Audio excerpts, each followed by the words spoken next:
नमस्ते सबैजनालाई।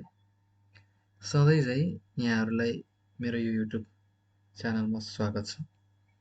आज मैले यो भिडियो मार्फत हजुरहरूलाई फायर अलार्म अनि फायर फाइटिङ सिस्टम्सको बारेमा थोरै जानकारी दिन गइरहेको छु।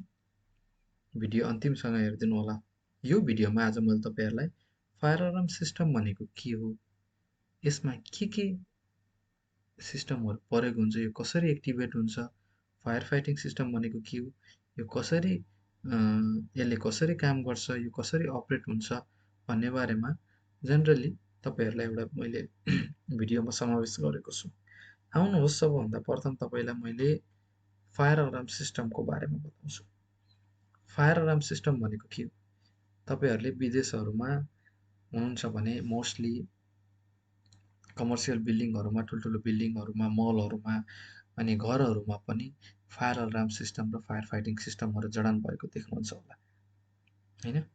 फायर अलार्म सिस्टम चाहिँ देख्नुभयो र कसरी काम गर्छ भन्ने बारेमा पनि तपाईँलाई कसैलाई थाहा होला, कसैलाई थाहा हुँदैन। अब मैले यो भिडियोमा तपाईँलाई के भन्न गइरहेको छु भने फायर अलार्म सिस्टम चाहिँ के हो, यसले कसरी काम गर्छ भन्ने बारेमा विस्तृत रूपमा बताउँदैछु। फायर अलार्म सिस्टम भनेको चाहिँ यो यस्तो सिस्टम हो जुन चाहिँ यसरी डिजाइन गरेको हुन्छ कि इनकेस फायर लायो भने यो सिस्टमले डिटेक्ट गरेर थाहा पाएर मान्छेहरूलाई टाइममै अलर्ट गरेर ज्यान जोगाउन चाहिँ मद्दत गर्छ। यसको मेन पर्पज भनेको त्यही हो। फायर लागिसकेपछि डिटेक्ट गर्नु, पत्ता लगाउनु कहाँ लाग्यो, त्यसपछि alert people to a fire in a building or other structure भनेको यसमा जब कुनै पनि ठाउँमा आग लागि हुन्छ, तपाईँहरूले त्यहाँ स्मोक डिटेक्टर्सहरू, हिट डिटेक्टरहरू लगाएको देख्नुभयो होला। यो डिटेक्टरहरूले जब आगो लगाइसकेपछि त्यो डिटेक्टरहरूमा भएको सेन्सरले हिट, फ्युम, स्मोक्सहरू डिटेक्ट गर्छ।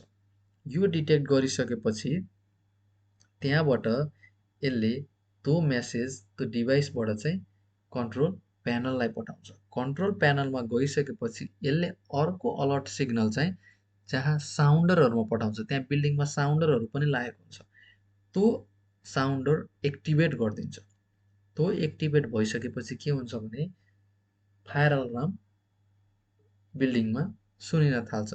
हजुरहरूलाई थाहा होला फायर अलार्म कस्तो साउन्ड गर्छ भनेर, टु टु टु टु टु टु टु टु टु गर्न हो। यस्तो किसिमको एउटा के हुन्छ अलार्म चाहिँ सिस्टम बिल्डिङमा चारैतिर सुनिन थाल्छ। यो भइसकेपछि मान्छेले के थाहा पाउँछ कि त्यहाँ कुनै इमर्जेन्सी सिचुएसन छ, त्यहाँ फायर छ। त्यस बखत मानिसहरू अलर्ट भएर इमिडिएटली बाहिर एक्जिट भएर जान्छ। यो सिस्टमले यसरी काम गर्छ। अब तपाईँले यहाँ चित्र हेर्न सक्नुहुन्छ, मैले बताउँदैछु, यो क्रसर हेर्नु होला। यो भनेको main fire alarm control panel हो। डिटेक्टरहरू यहाँ छ, इनपुट डिभाइसेसहरू, स्मोक डिटेक्टर, हिट डिटेक्टर। अब इमर्जेन्सी बटन भनेको pull emergency manual call point. त्यसपछि आउटपुट डिभाइसमा के छ, साउन्डर, फायर बेलहरू अनि फ्ल्यासरहरू हुन्छ। अब यहाँ देख्न सक्नुहुन्छ, यो भनेको हातले यहाँ अठाउन थालेछ नि, यो भनेको म्यानुअल कल पोइन्ट हो। इनकेस तपाईँले कहीँ पनि फायर डिस्कभर गर्नुभयो भने तपाईँले यो ग्लासलाई ब्रेक गर्दाखेरि के हुन्छ, फायर अलार्म एक्टिभेट हुन्छ। यो चाहिँ देख्न सक्नुहुन्छ, स्मोक गएर डिटेक्टरको नजिक गएको छ, यसले सेन्स गरेको छ। यो भनेको चाहिँ के हो, अनि साउन्डरहरू अनि फ्ल्यासरहरू हो। त्यस्तै गरेर अर्को कुनै कुनै ठाउँमा कस्तो पनि हुन्छ भने इनकेस फायर अलार्म एक्टिभेट भयो भने इमिडिएटली त्यो सिग्नल चाहिँ सिभिल डिफेन्समा जान्छ। त्यहाँ गइसकेपछि इमिडिएटली सिभिल डिफेन्स पनि त्यहाँ आउँछ। फायर अलार्म सिस्टम भनेको एकदमै इम्पोर्टेन्ट हो। यसले के गर्छ भने बिल्डिङमा भएको मान्छेहरूको सेफ्टी इन्स्योर गर्छ। कुनै पनि खण्डमा अब बिल्डिङमा त ठुलो हुन्छ, एउटा कुनै सानो स्टोर रुम होस् कि कुनै मान्छे नदेखेको ठाउँमा आगो लागि भयो भने यदि त्यहाँ यो फायर अलार्म सिस्टम हुँदैन भने त कसैलाई पनि थाहा हुँदैन। त्यही बिल्डिङमा सानो ठाउँमा लागेको आगो बढ्दै बढ्दै गएर बिल्डिङभरि लाग्न सक्छ र कैयौँ मानिसको ज्यान जोखिममा हुनसक्छ। त्यो नहोस् भनेर सम्पूर्ण बिल्डिङभरि जो फायर अलार्म सिस्टम चाहिँ इन्स्टलेसन गरिएको हुन्छ। अनि कहीँ पनि त्यस्तो आगलागी इमर्जेन्सी सिचुएसन भएमा यसले डिटेक्ट गरेर मान्छेलाई टाइममै अलर्ट गरेर ज्यान जोखिम हुनबाट के गर्छ, बचाउँछ। यसको मेन पर्पज नै त्यही हो फायर अलार्म सिस्टम। अर्को छ fire fighting system. Fire fighting system के हो भने आगो लगाइसक्यो, आगो लगाइसकेपछि यो पनि बिल्डिङमा इन्स्टल हुन्छ चारैतिर। आगो लगाइसकेपछि त्यो आगोलाई निभाउने काम चाहिँ यो सिस्टमले गर्छ। निभाउने तथा कन्ट्रोल गर्ने काम चाहिँ यो सिस्टमले गर्छ। जस्तै तपाईँलाई थाहा होला बिल्डिङमा तपाईँले देख्न सक्नुहुन्छ sprinkle system, fire hydrant system, fire hose reel system, FM 200 सिस्टमहरू, त्यो सबै के हो, फायर फाइटिङ सिस्टमको अन्तर्गत। तपाईँलाई विस्तृत रूपमा मैले यहाँ देखाउन गइरहेको छु फायर फाइटिङ सिस्टम। सबभन्दा कमन चाहिँ स्प्रिङ्कल सिस्टम हुन्छ यहाँ। स्प्रिङ्कल सिस्टम भनेको के हो भने यो चाहिँ पानीको पाइपहरू बिल्डिङको विभिन्न ठाउँमा सिलिङहरूमा लगाइएको हुन्छ। यसमा एउटा यसको टुप्पोमा एउटा सानो बल्ब हुन्छ, त्यहाँ चाहिँ एउटा पारा हुन्छ है। त्यो आगलागी हुँदाखेरि आगोको तापले त्यो बल्बलाई चाहिँ के हुन्छ भने तातिँदाखेरि त्यो फुट्छ। त्यो फुटेपछि त्यहाँ भएको सेन्सर चाहिँ के हुन्छ, एक्टिभेट भएर त्यहाँ चाहिँ पानीहरू सबै बाहिर आउँछ। अनि के हुन्छ, आगो लागिसकेपछि चाहिँ यसले त्यो आगोलाई निभाउँछ।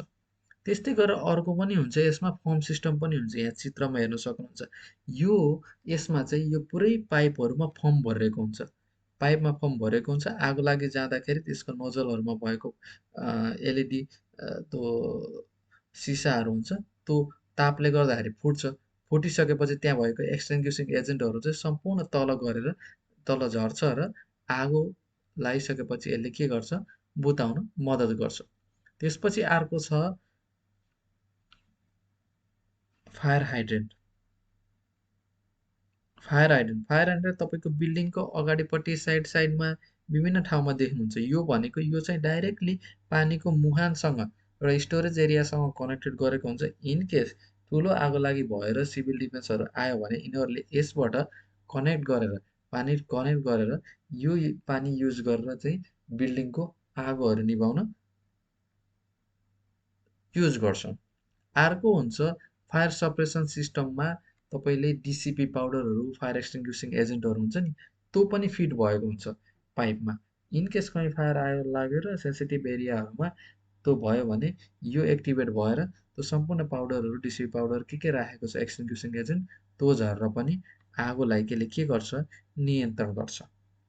त्यस्तै फायर फाइटिङ सिस्टममा अर्को चाहिँ फायर होस रिल पनि हो। तपाईँले देख्नुभयो होला भित्रतिर वालमा ठुलो एउटा होसमा अनि पाइप जोडेर राखेको हुन्छ। यो भने चाहिँ तानेर सर्र आगो लाग्यो भने सर्र तानेर यसलाई एउटा खोल्ने ठाउँ हुन्छ, त्यहाँ खोलिसकेपछि पानी आउँछ, पानीले सर्र छर्किएर आगोलाई निभाउने हो फायर होस रिलले। फायर होस रिल देख्नुभयो होला। अनि कहीँ कहीँ हुन्छ यो सेन्सिटिभ एरियाहरूमा चाहिँ एफएम 200 ग्यास पनि हुन्छ। यो भनेको स्पेसली तपाईँको नेटवर्क रुम्सहरू हुन्छ होइन, कम्युनिकेसन्स रुमहरू हुन्छ, इलेक्ट्रिकल डाटा रुमहरू हुन्छ। त्यसमा चाहिँ त्यो सेन्सिटिभिटी, केसको सेन्सिटिभिटी अनुसारले त्यो ठाउँको सेन्सिटिभिटी हेरेर यो एफएम 200 चाहिँ त्यहाँ फिक्स भएको हुन्छ। यो पनि एउटा डेन्जरस ग्यास हो। इनकेस यहाँभित्र कुनै पनि फायर अलार्म एक्टिभेट भयो भने यसले इमिडिएटली एउटा निश्चित समयपछि त्यहाँ भएको एफएम 200 ग्यास चाहिँ रिलिज गरिदिन्छ, जसले गर्दाखेरि चाहिँ त्यहाँभित्र आगो लागेको छ भने चाहिँ आगोहरू के हुन्छ, निप्छ। अनि एउटा सेफ्टी तपाईँले के जान्नुपर्छ भने एफएम 200 भएको ठाउँमा इनकेस अलार्म एक्टिभेट भएर यो रिलिज भएको छ भने त्यहाँभित्र कहिले पनि झुक्किएर नछिर्नु होला। यसले त्यहाँभित्र भएको अक्सिजन ग्यासलाई हटाउँछ। अक्सिजन ग्यास हटाइसकेपछि तपाईँले निसासिएर तपाईँको ज्यान जाने जोखिम हुन्छ। त्यही भएर एफएम 200 रिलिज भएको ठाउँमा कहिले पनि कन्फर्मेसन नभइकन, जाने बुझेको मान्छेले कन्फर्म नगरिकन त्यहाँ जान ठिक छ कि छैन, एयर मोनिटरिङ नगरिकन त्यो ठाउँमा तपाईँहरू नछिर्नु होला है। त्यही हो, त्यस्तो सावधानीहरू भएको हुन्छ। र त बाहिरपट्टि यस्तो कसन बोर्डको यो जुन देख्नुभएको छ नि पहेँलो कलरमा, हो यस्तो किसिमको क्वेसन इन्फर्मेसन चाहिने जरुर हुन्छ, यो हेर्नु होला महत्त्वपूर्ण। आजको भिडियोमा तपाईँहरूलाई मैले यति फायर फाइटिङ सिस्टमको बारे र फायर अलार्म सिस्टमको बारे यति मात्रै राखेको छु।